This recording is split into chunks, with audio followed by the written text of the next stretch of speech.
பாடல் 29.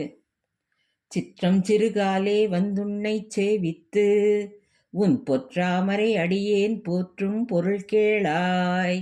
பெற்றம் மேய் துண்ணும் குலத்தில் பிறந்து நீ குற்றேவல் எங்களைக் கொள்ளாமல் போகாது. இற்றை பறை கொள்வான் அன்று காண் கோவிந்தா, எற்றைக்கும் ஏழேழ் பிறவிக்கும் உன் தன்னோடுற்றோமே யாவோம் உனக்கே நாமாற் செய்வோம். மற்றினங் காமங்கள் மாற்றேலோர் எம்பாவாய். விளக்கம். இந்த அதிகாலையில் வந்து உனது தாமரை திருப்பாதங்களை போற்றும் காரணத்தை கேட்டருள். ஆயர் குலத்தில் அவதரித்த நீ எங்கள் கைங்கரியங்களை பெற்றுக்கொள்ளாமல் விட்டுவிடுவது தகாது. நாங்கள் இங்கு வந்தது இன்று நீ தரும் அருளுக்காக மட்டுமல்ல.